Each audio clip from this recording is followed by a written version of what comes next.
This commenter said, "Wake up, globe heads, the earth is flat."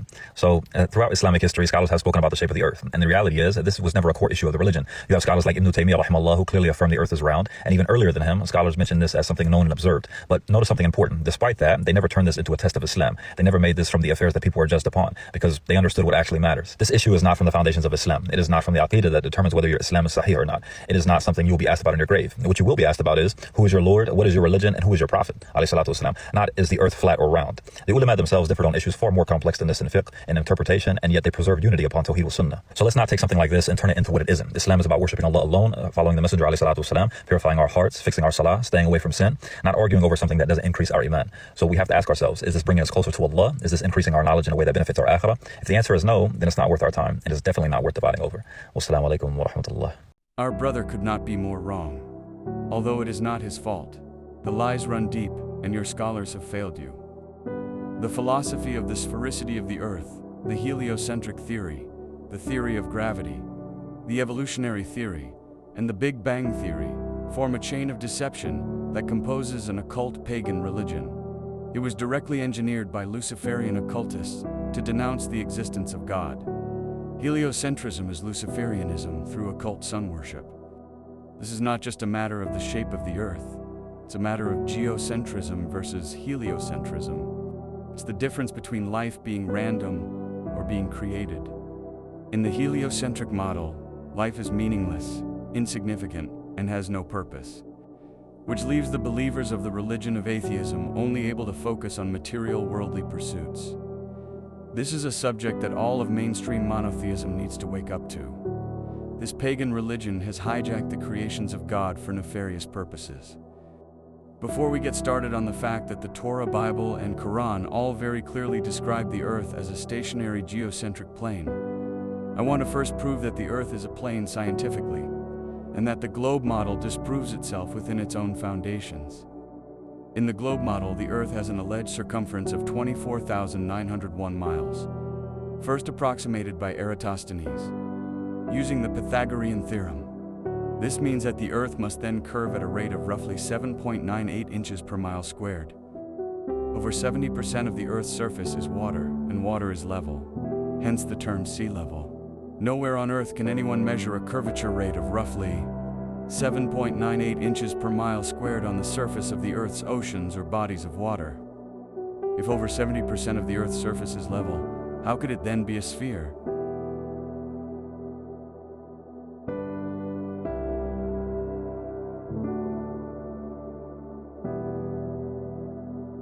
The Sala de Uyuni in Bolivia is the world's largest salt flat and is over 4,000 square miles.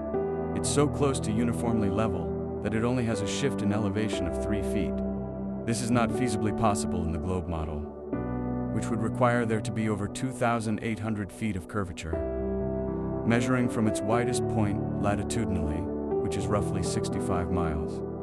The distance along the White Nile surface between Juba and Khartoum is over 1,000 miles, and only has a shift in elevation of 330 feet. This is not feasibly possible in the globe model, which requires roughly 665,000 feet of curvature.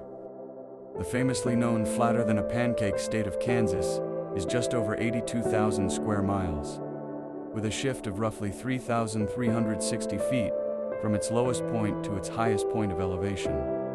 In the globe model, there should be roughly 105,600 feet of latitudinal curvature between the sides of the state. Where's the curvature? It's in the imaginations of the masses, in the minds of the young school children, and of the grown adults that love the unquestionable fairy tales a little too much. There is no measurable curvature that adheres to the globe model anywhere on Earth, and this can be verified scientifically by any person at any time. Believe it or not, the globe is actually the easiest conspiracy to prove. It can be done in less than 60 seconds, meaning flat Earth is not a theory. Before we conclude our scientific proof that the globe is false, I will point out the fact that the video you are watching is taken at an altitude of 70,000 feet. This is roughly twice the altitude that curvature allegedly becomes visible at. This alone is conclusive proof we are being lied to and is repeatable by anyone. Let's get into what the Torah and Bible say.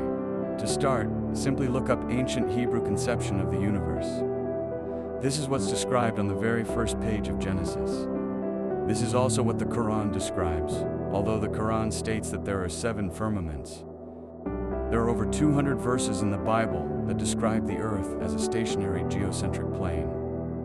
Before you assume I'm taking things out of context, please bear with me. I have provided written context.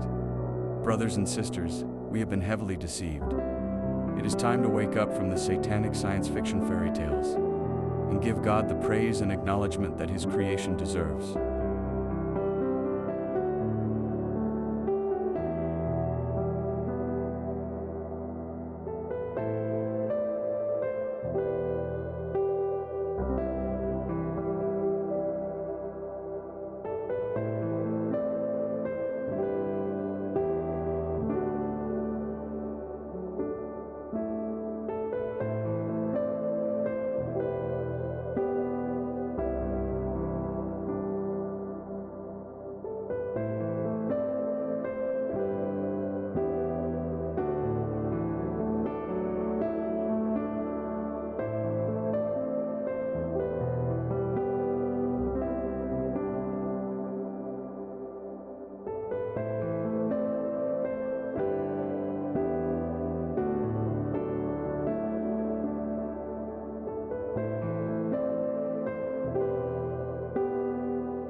If you made it this far, I just want to say thank you.